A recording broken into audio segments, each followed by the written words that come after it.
क्या कुछ करना पड़ता है, क्या दिक्कतें आती हैं, ये सारी बातें आप। सर सबसे पहले तो मैं अपने ग्रामवासियों को धन्यवाद देता हूँ, क्योंकि बिना ग्रामवासियों के सहयोग से मेरा कोई भी काम सफल नहीं हो सकता।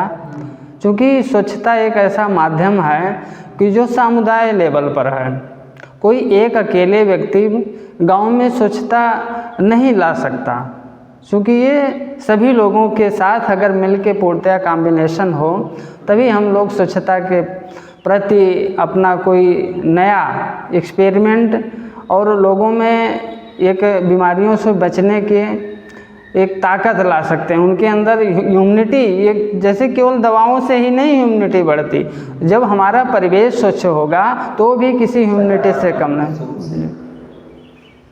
तो मैं वही जानना चाह रहा हूँ आपका अब तक का क्या हो रहा है, कितने दिनों से यहाँ। सर हम तो इस ग्राम पंचायत के इस राजस्व गांव यानी शेखपुरा में अभी तो हमें 6-7 महीना हुआ। इसके पहले हम दूसरी जगह तैनात थे। इतने समय के दौरान हमने लोगों से बहुत कुछ सीखा और लोगों ने मुझसे भी बहुत कुछ सीखा। जब दोनों लोगों से सीखने का एक अवसर मिला तो ज़्यादातर तो मैं उन लोगों की सोच में बदलाव लाने का प्रयास करता हूँ, क्योंकि मेरा रुझान स्वच्छता एवं पर्यावरण संरक्षण के प्रति अच्छा रहा है और मैं हमेशा प्रयास करता हूँ कि स्वच्छता एवं पर्यावरण, चूँकि ये दोनों स्वच्छता एवं पर्यावरण एक दूसरे के पूर्णतया जो कंबाइन है, बिना स्वच्छता के, चूँकि जब स्वच्छता आएगी तभी हमारा पर्यावरण अच्छा रहेगा और जब हमारा पर्यावरण अच्छा रहेगा तो हमें स्वच्छ माहौल मिल पाएगा। अच्छा, जब आप किसी राजस्व ग्राम में किसी पंचायत में काम कर रहे होते हैं तो वहाँ किन कठिनाइयों का सामना करना पड़ता है, क्या दिक्कतें आती हैं मुख्य रूप से। जी बहुत अच्छा प्रश्न आपने किया है। जब इसके पहले हम ग्राम पंचायत भेड़िया में तैनात थे तो वहीं से हमने अपने गांव में सिंगल यूज प्लास्टिक कलेक्शन का काम शुरू किया था। पहले तो जब मैं सड़कों के किनारे जो पॉलीथीन इधर उधर बिखरा रहता था तब उठाता था तो लोग बहुत तरह तरह की बातें किया करते थे कि ये तो पागल हो गया है। लेकिन कहीं ना कहीं ये पर्यावरण संरक्षण के प्रति प्लास्टिक इकट्ठा कर लेना बहुत ही अच्छा काम है, क्योंकि बिना पर्यावरण के स्वच्छ रखने से हम स्वच्छ नहीं हो सकते। हमारा परिवेश, चूँकि प्लास्टिक पे निर्भरता आजकल लोगों की इतने ज़्यादा हो गई है कि चारों तरफ प्लास्टिक ही प्लास्टिक कहीं कहीं किसी गांव के कोने में अक्सर नज़र आता है, जिसका दुष्परिणाम उन्हीं गाँवों को लोगों को ही नहीं बल्कि पूरे समाज को भी भुगतना है। क्योंकि प्लास्टिक इतना घातक है पर्यावरण के लिए, क्योंकि और अक्सर लोग ये करते हैं कि प्लास्टिक अपने घरों में जला भी देते हैं, जिससे कि हमारा ओजोन परत है उसमें काले स्पॉट बनते जा रहे हैं, जिससे जो सूर्य से निकलने वाली पराबैंगनी किरणें हम तक आती थी फिल्टर होके, वो उतनी फिल्टर नहीं हो पा रही हैं। हमें जो सीधे जितनी गर्मी जो पड़ रही है कहीं ना कहीं उसमें प्लास्टिक का भी योगदान है। जो मौसम का प्रतिकूल असर दिखाई देता है कहीं ना कहीं इस पर प्लास्टिक का भी बहुत बड़ा रोल है। और हम लोगों को चाहिए कि प्लास्टिक का प्रयोग बिल्कुल कम करें, जहाँ तक पूरा प्रयास हो कि हम प्लास्टिक का प्रयोग ना करें। तो हम बात कर रहे थे अपनी पिछली तैनाती पर मुसीबत की बात की, तो वहाँ हम जब प्लास्टिक सड़कों के किनारे या लोगों के घरों से इकट्ठा करते थे तो लोग काफ़ी हंसी उड़ाते थे। लोग कहते थे कि तो पागल हो गया है, ये इतना ये करता है वो करता है। दरअसल मेरी कम्युनिटी के लोग भी ऐसा करते थे, ऐसा नहीं था कि केवल गांव वाले कहते थे, वो मेरी कम्युनिटी के लोग भी मुझे इस तरह से व्यवहार करते थे। हाँ जो इस तरह से स्वच्छता के लिए काम करते जी। तो उसमें हमने लोग सबसे पहले तो हमने अपने गांव में ऐसी एक्टिविटीज़ की जिससे कि लोग प्लास्टिक कचरे के प्रति जागरूक हुए, और मेरे काफ़ी परिश्रम के बाद अपने घरों में प्लास्टिक इकट्ठा भी करने लगे। तो उससे कुछ लोग उसमें प्लास्टिक सिंगल यूज प्लास्टिक की बोतलें वगैरह हुआ करती थी, कुछ पॉलीथीन हुआ करते थे। तो जो उसमें सिंगल यूज प्लास्टिक होता था, तो जब वो कलेक्ट करके मुझे देते थे, मैं बोरे लेकर हमेशा चलता था। जब अपना काम करता था तो बोरे लेकर साथ में चलता था। तो जो उसमें से जो हमें देते थे सिंगल यूज प्लास्टिक की बोतलें और पॉलीथीन, तो मैं लाके एक विद्यालय में एक कमरा एक बिल्कुल जर्जर स्थिति में था, तो हम वहाँ रखते थे और उसमें जो सिंगल यूज प्लास्टिक की बोतलें हुआ करती थी हम उसे छांट लिया करते थे। उसे छांटते छांटते जब एक हो जाए कि हाँ अब ये इसे हमें बेच देना चाहिए, तो मैं उसे बेच देता था। और गांव में जो भी अति निर्धन होते थे, जो वाकई गरीब हुआ करते थे, कभी उसकी मदद कर दिया करता था। या अगर कोई ऐसा स्थिति नहीं आई तो मैं जो पैसा इकट्ठा होता था तो मैं अपने जो ग्राम पंचायत का ग्राम निधि था तो उसमें जमा कर देता था। ऐसे करते करते हमने सबसे पहले 1750 रुपये के करीब जमा किया था पहली बार। तो वो ग्राम पंचायत भेड़िया था। तो इसी से मुझे, और सबसे अच्छी बात तो ये थी कि मैं उस दौरान भेड़िया में काम कर रहा था, तो एक मंदिर था, उस मंदिर परिसर में काफ़ी कचरे बिखरे, मुख्यतया लोग भंडारा करते हैं तो उसमें प्लास्टिक का प्रयोग या प्लास्टिक से कुछ बोतलें वगैरह पॉलीथीन ज़्यादा मात्रा में मिल जाती हैं। तो हम उस दौरान वहीं काम कर रहे थे और मेरा सौभाग्य ऐसा था कि मेरे स्वच्छता के पेड़ा स्रोत जो थे आदरणीय राजा सर, जो हमारे जनपद के डीसी भी हैं स्वच्छ भारत मिशन के, और तिवारी जी, दोनों लोगों का उसे मेरे ही गांव में आकस्मिक निरीक्षण भी होना था। तो उसी दौरान मैं जब पॉलीथीन इकट्ठा कर रहा था तो आ गए थे और उन्होंने मुझे इस कार्य के लिए काफ़ी सराहा था और वहीं से मेरा सबसे अच्छा ये सिंगल यूज प्लास्टिक कलेक्शन का हौसला बढ़ा और मैं आज तक भी करता हूँ। तो अभी शेखपुरा में भी जब आए तो यहाँ पे भी प्लास्टिक कलेक्ट करके कहीं रखते हैं, हाँ, बेचते हैं जी वो कहीं जी, गरीब के लिए या पंचायत में मदद करते हैं। जी जी जी सर, अभी हम यहाँ जब आए तो लोगों में एक, मुझे जब मैं प्रेरित किया तो लोगों के अंदर काफ़ी हौसला आया, स्वच्छता के प्रति काफ़ी लोगों का रुझान भी अच्छा रहा और लोग प्रेरित भी हुए। तो इस दौरान मैं यहाँ भी कुछ समय के लिए आसपास के स्थानों पर पॉलीथीन बिना, उसके बाद लोगों को भी उसके प्रति जागरूक किया। अब मुझे लोग अपने घरों में पॉलीथीन बोरे में इकट्ठा करते हैं, अधिकतर लोग, सभी लोग तो अभी मैं असफल रहा सभी लोगों को अपने घरों में पॉलीथीन इकट्ठा करने के लिए प्रेरित करने में, लेकिन ये मान के चलिए कि लगभग 60 से 70% लोग गांव के घरों में पॉलीथीन इकट्ठा करते हैं तो और वो मुझे दे देते हैं। उसमें भी कुछ ऐसे बिकने वाले होते हैं, प्लास्टिक की बोतलें वगैरह और कुछ पॉलीथीन होते हैं। तो पॉलीथीन हमारे पूरे कम से कम 25 बोरा तो हमारे पास पॉलीथीन है। और ये जो कुछ बिकने वाले कचरे हैं, बिकने वाले कचरों में मैं यहाँ लगभग एक अनुमान बता रहा हूँ कि 1100 रुपये इस ग्राम पंचायत में भी जमा कर चुका हूँ, OSR और ग्राम पंचायत निधि को मिलाकर। अच्छा, ये जो प्लास्टिक जो पॉलीथीन है पैकेट है, इसका क्या करते हैं जब कोई खरीदने वाला नहीं होता?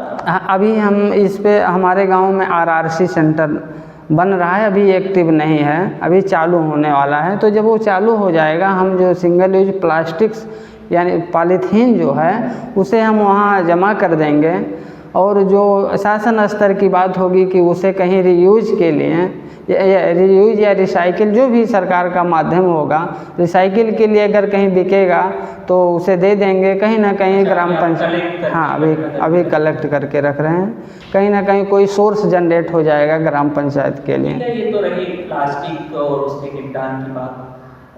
मैं ये भी समझना चाहता हूँ कि जब पंचायतों में एक सफाई कर्मी के तौर पे, स्वच्छता कर्मी के तौर पे आप रहते हैं तो किस तरीके का काम करना पड़ता है, क्या क्या कुछ करते हैं सफाई के दौरान? सफाई स्तर ग्राम पंचायत लेवल पर हम लोगों का एक शासन स्तर से जॉब कार्ड, जो जॉब चार्ट है उसी के तहत हम लोगों को काम करना होता है। जैसे सबसे पहले हम लोग आएंगे, अपना जो मुख्य ऑफिस है पंचायत भवन, वहाँ उपस्थित पंजिका होती है, उस पर हम लोग हस्ताक्षर करके अपनी उपस्थिति दर्ज कराते हैं। उसके बाद जो सरकारी चीज़ें हैं, जैसे पंचायत भवन हुआ, प्राथमिक विद्यालय हुआ, स्वास्थ्य केंद्र वगैरह जो भी ग्राम पंचायत में है, उसकी साफ़ सफाई करते हैं। उसके बाद समुदाय लेवल पर जो जैसे है मंदिर वगैरह और ये रास्ते, आने जाने के रास्ते, नालियाँ, इन सब चीज़ों की साफ़ सफाई।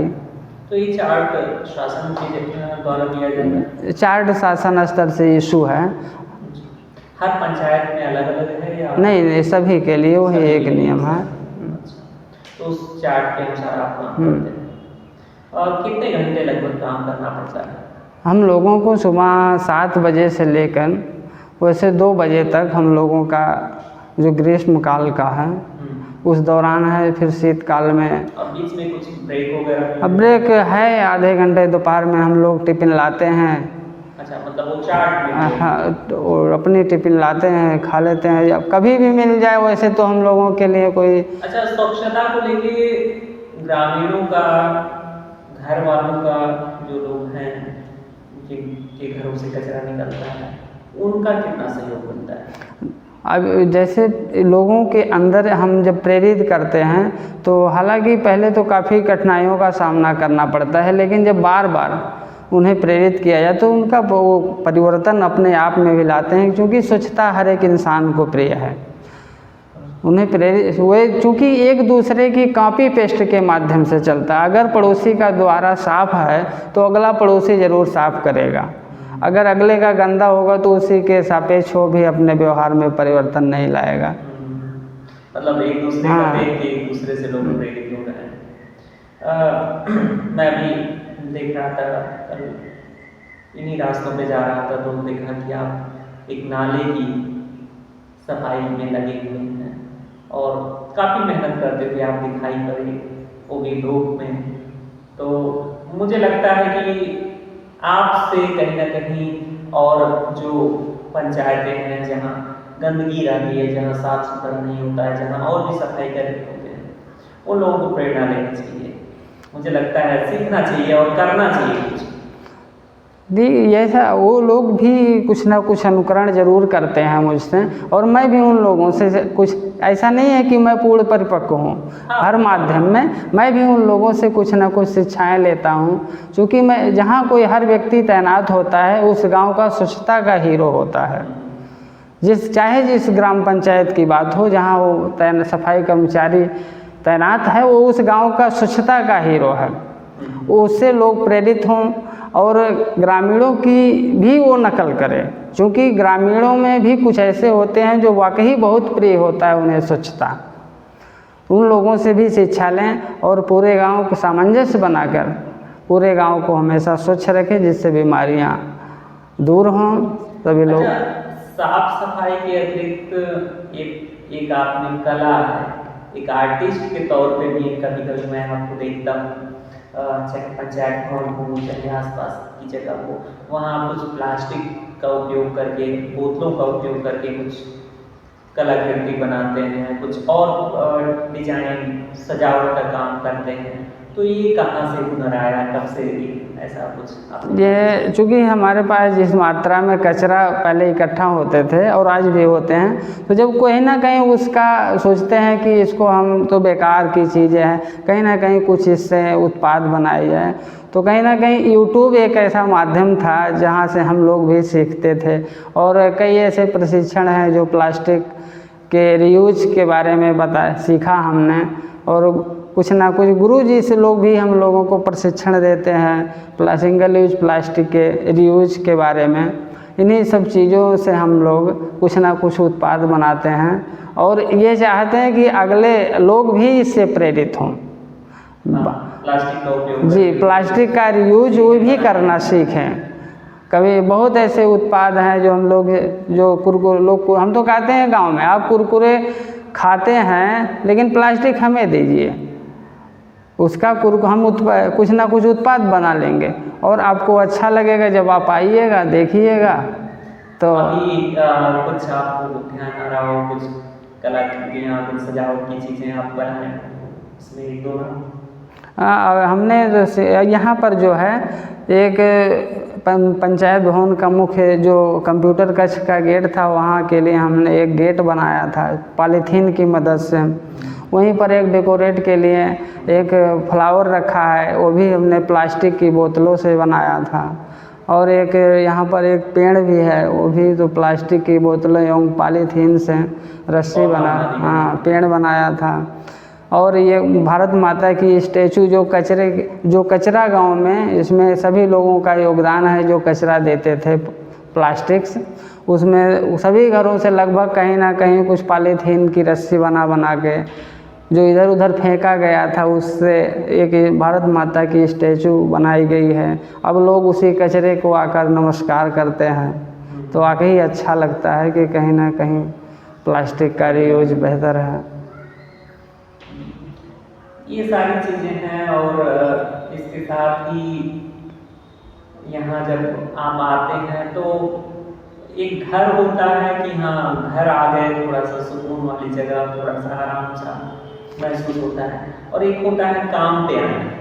तो आपको क्या लगता है कि काम पे आए हैं या थोड़ा सा? हाँ, ये वाकई बहुत लॉजिकल सवाल है, क्योंकि जो हमारा जहाँ पर हर व्यक्ति अपना जीवन यापन का एक प्लेटफार्म है, वो स्थान जहाँ पर है, जहाँ आके अपने घरों से वहाँ अपना काम करता है, जिससे जो आय अर्जित होता है उससे उसका परिवार चलता है। तो ये नहीं है, ये ना तो मेरा घर है, ना तो मेरा जो काम का स्थल है, ये मेरे लिए मंदिर है।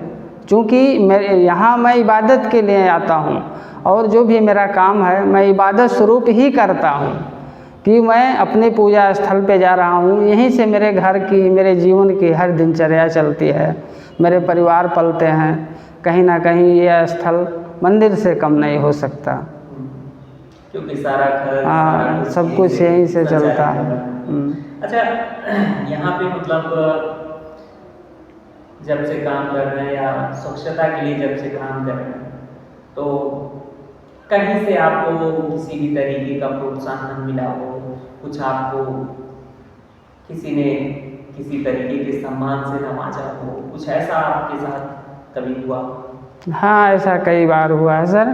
क्योंकि हम चाहते हैं कि हमारा ही नहीं, हर अच्छे व्यक्ति का सम्मान होना चाहिए। अब वैसे लोगों की निगाहों में मेरा काम अच्छा लगता है, तो आदरणीय जिलाधिकारी महोदय द्वारा मुझे कम से कम 6 बार जनपद स्तर से सम्मान मिल चुका है।